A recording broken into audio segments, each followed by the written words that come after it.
Thanks, everyone, for being here, having me here. As Sebastian said, my name is Julia Wester. I am a consultant with a company called 55 Degrees AB. I co-founded that very small company in southern Sweden, although I am American, and that comes into the talk here in a second. I want to talk to you a little bit about how binary thinking is really being a problem today in a lot of our communities, in my country, and maybe even in your workplaces. And maybe go so far as to say it might even be destroying your world as you know it. And so if we want to do something about it to turn that around, we need different ways of thinking. So that's what I'm going to talk to you about today. So let's get started. When I saw this comic the first time, it was at a conference, Lean Agile Scotland, and someone had it up there, and I remember thinking, oh my God, this is exactly how I feel about the world today. We are in this post-truth society where it no longer matters what the facts are, but because I believe this thing, it's right. I don't care what you think you're wrong because you don't agree with me. It's sort of like a my way or the highway thing is what I feel like we're sort of devolving into these days. It really stresses me out, actually. So one of the reasons why I think this is a real problem is because of how we actually form our beliefs. So this is a book, Thinking in Bets, written by Annie Duke. Now, Annie Duke is a psychologist who's also, coolly enough, a professional poker player. That's why it's called Thinking in Bets. Lots of really good stuff there. And one of the pieces of wisdom she shares with us is the difference in how we think we form beliefs versus how we actually form them. So we think we form beliefs by hearing something, then we think we do our due diligence. We really think about it. We might even talk to people or do some research. And then if it's a good enough idea, we believe it, right? That's what we think. We're pretty smart people. But how we actually form beliefs is that we hear something and then, we believe it. Immediately, we make a decision. I believe this, I don't believe this. The more salacious, the better. We like to believe those kinds of things. And then, if we have the time or the inclination, we will go out, do additional research, do some vetting, and then if it supports that opinion, we'll confirm that belief or we'll discard it in the case of something else. Now, I don't know about you, but how often do we go back and do our post-launch things? The things that we say we're going to do after we launch our project, right? Not very often. Those lists are forgotten by the next day. So it stands to reason we probably don't go back and do a lot of post-vetting on our belief process either. So the fact that we're wandering around having really strong beliefs about things that are often not correct at all is really troublesome. It's a kind of either-or thinking. So binary thinking is where you have two opinions, and one is right and the other is wrong. There's absolutely no space in between, okay? No middle ground. This is, like I said, either-or, okay? And it's a problem when we have that kind of strong belief based on no research. Now, I'm talking about binary thinking destroying the world and everything. So I do want to give you a ray of hope. This book by the late Hans Rosling, a Swedish amazing statistician, he wrote a book called Factfulness. And the whole point of this book is to tell you, even if it all feels like crap, the world is actually much better than it used to be.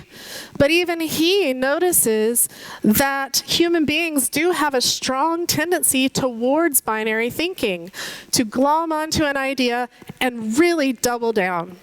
Okay? And it's simple. This is why we do it. It doesn't take a lot of effort. It takes way more effort to go out and do thinking about it, to hear other people's opinions, to struggle with why we think ours is right and theirs is wrong. And it's just not something that we make a lot of time to do. And sometimes doing that doesn't add a lot of value. Okay? If I hear some rustling in my apartment, I think someone's broken in, now's probably not the time to sit down and have a deep analysis about whether I should stay or go. Making that quick decision, that's okay, right? But most of our situations aren't like that. Now, when we get into a situation where we have strong binary thinking, facts don't matter, and we're building these camps of people, we get into a very polarized world. So tweets from Donald Trump are not hard to find. And it doesn't matter specifically what this one is about. It's more about the components that it has. Okay? So this tweet was about the hearings to, get him removed from office, or at least to start that, impeachment. That was the word I was looking for. And it has some components of trying to build polarized groups. And I want to go through those with you so that you can start seeing it out in your world. So the first is to make a claim. State your belief. Right? He really thinks, or at least plays it on TV, that this is complete crap. This whole impeachment hearing is a great fraud. Okay? And so he's stating that out loud, and then he's going to support it with rhetoric. Now he says, I have 95% approval rating. The Republicans are more united than ever. Doesn't matter that that's a load of crap. It's not true at all. Facts aren't really necessary at this point. It's rhetoric to get people excited to bring them towards his opinion. Okay?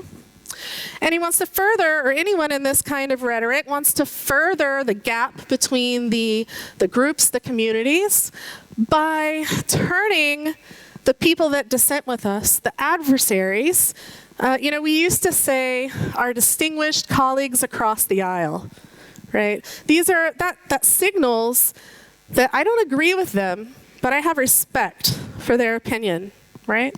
But now we're turning them into enemies. This is no longer an adversarial kind of situation. We are at a metaphorical war here. So we're going to call them names. We're going to do all of these things to further divide our camps and hopefully get more people to want to join ours. Because again, people read Do Nothing Democrats and they believe it. It doesn't matter if it's true or not. And then finally, once we do that, we can change the focus to winning. I think sometimes we've forgotten what we started working together for before in the first place. We just know that we want to win, gosh darn it, at all costs, right? So everything is winning. We're doing this the best. We're winning, winning, winning. But unfortunately, when the dust settles down, after we've done this whole, psychological war and we've won, we'll realize that actually everyone pretty much lost because we no longer focused on what was important. So, US politics, dumpster fire right now, pretty much. But how often does this kind of rhetoric go on in your organizations? The stupid ops team or the ridiculous dev team or, whatever else, the business, hate those guys, right? How many, think about these. We need to get away from this kind of thinking.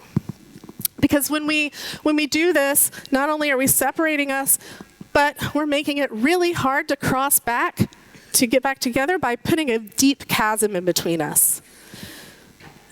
Now, in this kind of situation, how do you think people feel? They get really frustrated, one, because we don't see that there's really a way out of this situation. We get really discouraged and we get cynical, and then we give up. So when people give up, there's this loss of any further learning we could have gotten from those people because they've opted out. So we're already restricting our ability to learn from others by creating this. And then sometimes we realize we made a mistake and we pendulum swing all the way over to the other option and we overcorrect. Right? And that has its own host of bad issues to go with it because a better way to balance was probably somewhere in the middle. And then finally, we build more and more frustration because of all the wasted time and effort we spent doing all this crap instead of moving forward towards our goals. So a pretty dire feeling. But the good news is that there are ways that we can sort of take back control and put more sanity into things that are going on, whether they're out in your society or in your organization. I want to ask you a question. How many people see two faces in this picture? Okay, when you first looked at it, how many people saw a goblet? A goblet, a glass, like a fancy glass or drink? Yep. So we had some people raise their hands for both. So now that you're aware of the other option, are you able to see both? Who can see sort of both now? Right? We need to move to this both and kind of thinking, away from either or. Let's talk about how that's sort of relevant in our workplaces. Get away from this, esoteric stuff for a minute. How many people want more autonomy at work? Would you like to make more of your own decisions? Okay. Well, what about cohesion? Do we think that it's good to have us moving together in a good direction towards our goal, or should we just be making whatever decisions we want because making our own decisions is the way to go? Right? We need to have a little bit of both for everyone to be successful and move the whole company forward. Same thing with automation and skills. I'll explain what I mean by that because it's not necessarily apparent. But we need to automate things. We have to improve our processes. We have to get better at, faster at doing things. But there's also a concern about this thing called the automation paradox. That means, what if I automate so much and then I never have to touch it again because it's automated, so I lose the skills? I don't know how to do that anymore because it's become a black box. And then if that thing crashes, nobody knows how to make it better. Right? So we need a little bit of both, automating things, keeping up skills of the things that have been automated. We have the same things with access and security. I know as a web developer in my past life, I wanted access to production. And there were other people that said, you're not getting access to production, right? So we needed the way to do what we needed to do, but we needed to think about security and find ways to do that stuff safely. And same thing with working software and documentation. We need both. Depending on our industry, we may need one a little bit more than the other. So we need both things. Where you fall in the spectrum between both things is going to be very specific to your context. His context might mean he needs to be a little bit more towards one pole, where you need to be a little bit more towards the other one. So taking someone's specific recipe and applying it to your org isn't necessarily going to give you a big win. But as a wise American philosopher, G.I. Joe, said, knowing is half the battle. Okay? So if knowing is half the battle, what's the other half? Well, it's not necessarily rocket science, but it does take a little work. First, we have to open our eyes and start seeing that these arguments that we're having are actually polarities, interdependent pairs that we need a little bit of both. Okay? Once we recognize that, we can start mapping them, understanding bits about each one that I'll go into in just a minute. And then we can think about how can we leverage the tension between these two poles, these two extremes, so that we can have the best outcome, equilibrium between those. Now, the first way to go about doing that is to remember the common goal. We're all here to get something done. We might have forgotten it when we were arguing, when we were stuck in our binaries, but there is something that we were trying to work towards. And this chasm is getting in our way, right? It's hard to see each other. So it wouldn't be DevOps without some unicorns and rainbows. Well, I don't have unicorns, but I've got the rainbow. We need to build a connection. And this connection sort of symbolizes for me a spectrum of options that we can choose from that lie between each viewpoint that could essentially give us our balance, that equilibrium. Now, mapping these simply means thinking through what we get out of each one and where the danger is. So when I say map, I have a reason for that. There's this method called polarity mapping. And we're essentially going to be walking through that model. It was coined by Dr. Barry Johnson in a book called Polarity Management. So each idea, each camp is stated as a belief. And, so we've got one on each side. Now, all of the people involved need to start to think about, because we've agreed we need to move forward, what are the positive outcomes if we focus on this belief? What do we get out of that? Because there's usually something good in each person's opinion, right? And then we do the same thing on the other side. What are the positive outcomes for this? Now, if I believe a certain idea, I'm not used to thinking about the good things over there, so I'm stretching myself. But we also want to do the same thing about the bad outcomes. we have this tension, if I overfocus, what if I start focusing more and more and more on this side over here to the exclusion of the other? What are the negative outcomes that we'd start to see? And then we do the same thing on the other side. Because anyone with a certain belief, if you strongly hold on to it, it's easy for you to think of the positive things about yours and the negative things about the other one. But to have to think about the other aspects is difficult. It's challenging. And that's the kind of stretching muscles that we need to do. So this is the book I referenced earlier. And I mentioned the word interdependent pairs earlier. So that essentially just means that these two things, the things that if we were thinking in a binary way didn't seem like they could exist in the same space, that they actually can, that we need some of each. And when you need some of each, you no longer have an opinion that can be the solution. It's now you have an opinion that's a contribution to managing a situation. It's a bit like the root cause analysis sort of stuff that's going on. How people say there's no one root cause. It's a bunch of contributing factors. Your opinion is a contributing factor to the future success. So we've seen the light. We started to see the good and bad things about each one, and we're deciding to work together. So big hurdle crossed. Now how do we leverage all of this?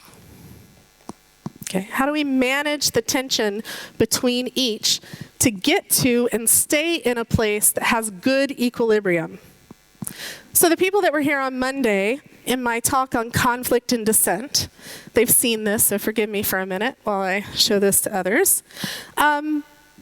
Talking about whether or not you should agree or disagree at work, brings up some strong opinions. But it's true that if you agree all the time, things aren't healthy.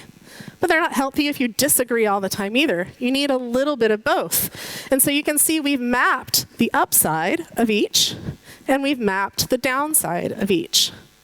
Okay? But as I'm trying to manage these polarities, as I'm trying to operate in this world where I need a little bit of both, I get pulled from one side to another. Tensions, situations try to pull me over to one, agree a little bit more right now, disagree a little bit more the other side. And if I go too far in one direction, I start falling down into that downside. Okay? So what we need here in order to know how to leverage this, manage this tension, we need to do a little bit of monitoring. Okay? And the way that we do that is we say, what are the early warning signs that I'd see if I get into the downside of this point of view? If I over-focus on this, what are the downsides? We've already identified the downsides, but what are the first things I'd notice if I happen to fall into that? Okay? And we do that for both extremes. And then after that, once we know what those early warning signs are, we can decide, what am I going to do about it if these monitoring alerts go off? Okay? And it doesn't matter if the things we're looking for are more social, if they're more revenue-driven kind of things, or if they're technical. It doesn't matter. We have to look at the whole picture of how do we know we're in a bad place. And we want to find it early, not after we've sunk way too far. So Isaac Newton had a quote, "We build too many walls and not enough bridges." And every time that we build this kind of polarity, we are essentially building a wall or a chasm. And we need to start recognizing when we're building these and try to build bridges instead. So I wanted to leave you with a challenge today. Okay? Because DevOps is not just about the tech side, right? It's about bridging groups. We need to build more of these bridges. So first, you have to see them, see the polarities, see the binaries. So I want to ask you to think about these binary thinking pairs that are ripping apart your communities, whether they're in your society, in your family, at your workplace, or even in the team in your workplace. What are they? Then think about, how am I contributing to that? Am I being too snarky or sarcastic? Is that just making it all worse? Am I spending a lot of time on Twitter riling people up? Or am I actually adding value to making this better? and then decide what are you going to do, even if you don't think you're reflecting on this, even if you don't think that you are contributing to it. What can you do from where you are right now to actively help change the conversation towards something more productive? Okay. So I'm going to end a few minutes early. I could talk about this all day, but we can do that online or here at the conference. I'll be here the rest of the day. There's a lot of ways that you can keep in touch with me, and I'm pretty responsive. So if you would like to geek out about this too, or challenge my opinion, or talk about any aspect of this, please just get in touch with me. And otherwise, I hope you have a great conference. Thank you very much.